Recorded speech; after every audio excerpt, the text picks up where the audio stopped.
Okay, we're going to have a little tutorial here on the basics of strumming chords on the ukulele.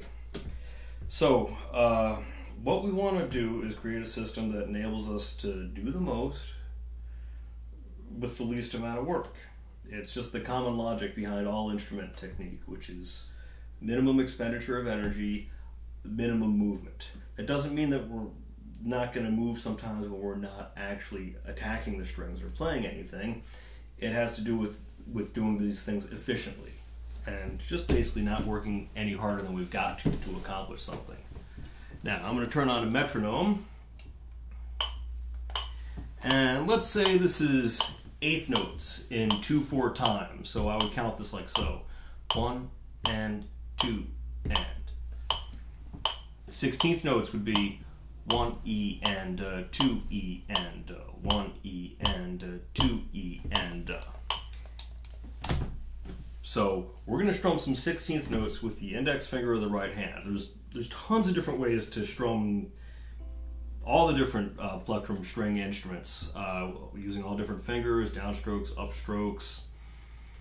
The possibilities are vast, but we want to develop just one good solid system that, while it may not be able to do everything, it will do an awful lot. This is a system that you can use to articulate any rhythm where our beats are divided in evenly, meaning that we don't have subdivisions of like 3 or 5 or anything like that. Anything that's a 2 or a multiple of 2, this technique is going to work for just fine. We're going to make a loose fist with the right hand, and we're going to fling our index finger out, in, out, in. And we're going to combine that with a slight twist of the wrist and the forearm. Kind of like you were turning a handle like so. You've got these two bones that go inside your arm, and they're going to kind of go like that. Okay? So what we're going to do is keep our loose fist over the uke and go down, up, down, up, down, up, down, up, down, up, down, up. Just for our basic down, up strumming motion. Let's turn our metronome on, and I'll show you in 16th notes. I'll count it in. 1 and 2 and 1 E and 2 E and 1 E and 2 E and. Now, if you can get that down comfortably so that you can go through the movements of down, up, down, up, down, up, down, up, without having to think of what you're doing too much, you're going to be in really good shape. You also want to, we're going to leave out certain attacks, but we'll still go through the motion. And this is how we're going to do different rhythms with the same movement. Like, say I'm not going to play every 16th note. I'm going to do something like this. 1 E and 2 E and 1 E and 2 E and. Well, I would just miss the strings on those beats that I don't have an attack on.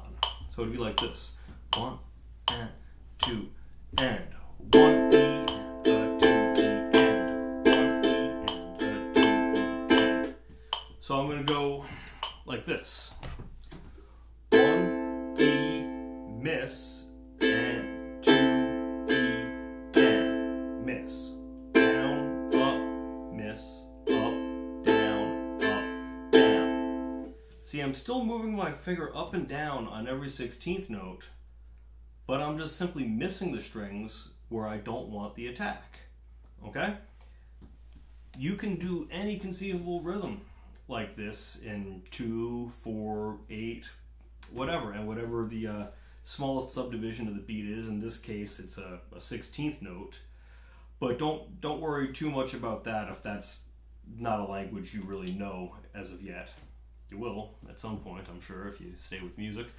But you want to practice